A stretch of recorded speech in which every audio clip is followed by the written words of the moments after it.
Noong 2019, nagbago ng tuluyan ang buhay ni Marie matapos niyang makipaglaro sa kanyang aso. At pagkatapos nga nito, pinutol ng mga doktor ang kanyang mga kamay at paa at mas lalong tumindi pa. It's very hard to find out when they first told me and that they had to remove. Cried. Nagkaroon siya ng maliit na gasgas at alam naman natin na para sa aso ito ay isang normal lamang. Subalit, sa loob lamang ng ilang araw si Marie ay nagkasakit ng maluba at dito na siya isinugod sa ospital. Ano nga ba ang tunay na dahilan kung bakit naputulan ng mga kamay at paa si Marie? Yan ang aalamin natin sa ngayon. Bago tayo magsimula kapatid, shoutout nga pala sa mga kaibigan natin dyan na patuloy na sumusuporta at nanonood. Inspirasyon kayo sa amin kaya naman patuloy kaming gumagawa ng mga nakamamanghang video.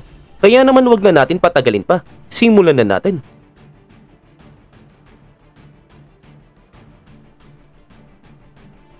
Si Marie ay kakauwi lamang ng bahay mula sa isang magandang bakasyon at habang binubuksan niya ang pinto ng kanyang bahay, dito na siya sinalubong ng kanyang pinakamamahal na aso. At dahil na rin siguro sa medyo matagal na silang hindi nagkita, ang kanyang aso ay tila nagdulot sa kanya ng maliit na gasgas at dila na alam naman natin na sa aso ito ay normal lamang. Subalit, ang hindi mo na mamalayan sa loob lamang ng ilang oras, kailangan mo na namang umalis ulit. At sa oras nga na ito, diretso ka na sa ospital na kung saan ipaglalaban mo na ang iyong buhay. Habang unti-unting nangingitim ang iyong mga paa at kamay, at ang lahat ng ito ay dahil sa maling galaw ng iyong alaga. Kamakailan lamang umuwi si Marie Trainer mula sa isang bakasyon sa Punta Cana at nang noong Friday, May 10, 2019, nagsimula na siyang makaramdam ng sakit sa likod at pagduduwal. Akala nila na ito ay trangkaso lamang, kaya naman ginamot nila ito na parang trangkaso.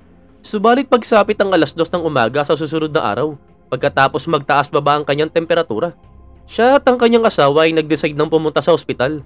Subalit kalauna noong araw din na yun, ang kanyang nararamdaman ay mas lalong tumindi pa at siya ay ipinadala sa Altman Hospital Medical Intensive Unit.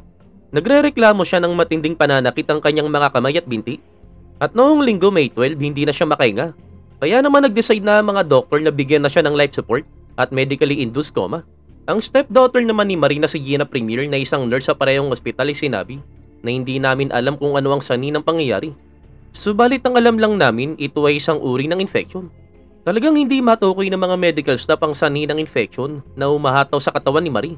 At ang mga sumunod nga na araw, ipinaalam nila sa kanyang pamilya na kung ano man ang umaatake, inaatake nito ang maliliit na blood vessel sa bawat kamay at paa ni Marie. Sa mga nangyaring ito, pumasok na si gangrene at ang mga namumuong dugo ay bumabara na sa kanyang mga braso at mga binti na kung saan naging sanhi ng pagkamatay ng mga laman. Talagang hindi makapaniwala ang pamilya ni Marie sa mga nangyari. At para nga sa kanila, ito ay parang isang malaking tableta na mahirap lunukin dahil ilang araw lamang ang nakalipas siya ay ayos at normal pa. Pagkatapos kang tanggapin na wala na silang ibang pagpipilian, dinala ng mga doktor si Marie sa surgery upang mailigtas ang kanyang buhay. Subalit sa kasamaang palad dahil na rin sa dami ng muscle damage mula sa infection, wala nang pag-asa na mailigtas ang kanyang mga kamay at binti.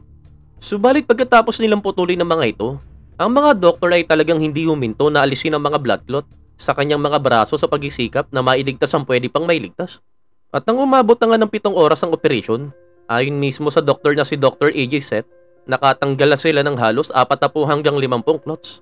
At noong May 18, 9 na araw pagkatapos makapasok sa ospital, nagising si Marie mula sa kanyang medically induced coma at dito na niya nalaman na wala na siyang mga binti at nagbago na ang kanyang buhay. Ayon mismo sa mga doktor ni Marie, isa ito sa pinakamasamang kaso na nakita namin sa mga tuntunin kung paano nagkakasakit ang mga tao sa mga infeksyon na kung saan malapit na silang makitil. Subalit kung ano ang sanhi ng infeksyon, yun ang hindi pa namin malaman. Ito mismo ang sinabi ni Dr. Margaret Copy. Ayon mismo sa kanya, pinag-aralan namin ng mabuti ang lahat ng mga posibleng bagay. At pagkatapos nga ng 7 araw, isang cultured blood sample ang nagsiwalat sa mga doktor ng pinagmulan ng infeksyon. At ito ang bakterya na kung saan tinatawag na Capnocytophaga coris. Pagkatapos ng operasyon, pinasok nila si Marie sa antibiotics para patayin ang bakterya at mapanipis ang dugo at maiwasan ang pagbuo ng maraming blood clot. Subalit, ano nga ba talaga ang Capnocytophaga coris at paano ito napunta kay Marie? Ang bagay na ito ay talagang hindi niya nakuha sa bakasyon at nalaman ng mga espesyalista na ito ay isang normal bakterya na native sa lahat ng aso at karamihan sa bibig ng pusa. At kahit nabihira, ang bakterya ay kadalasang dumadaan mula sa aso o pusa papunta sa tao sa pamamagitan ng kagat o gasgas. At nang umuwi nga si Marie, ang kanyang aso ay dinilaan ng bahagyang nahawang hiwa. Ito ay isa lamang random at bihirang pangyayari na nagdulot ng the perfect storm sa loob ng kanyang katawan na nagresulta sa mapangwasak na sakit. Subalit ang kakaiba pa dito sa kabila ng lahat, naging babait pa rin si Marie sa kanyang alaga at nagtanong pa nga siya sa doktor kung pwede siyang bisitahin ng kanyang dalawang aso. Ayon mismo kay Marie, dinala nila rito ang aking mga alaga ng 2 beses at wala namang naging problema. Kalaunan si Marie ay nakarecover na at napunta na siya sa rehab facility na kung saan sa paglipas ng mga taon ay unti-unti niyang natutunang gamitin ang kanyang mga bagong prosthetic legs at wrist at mga kamay.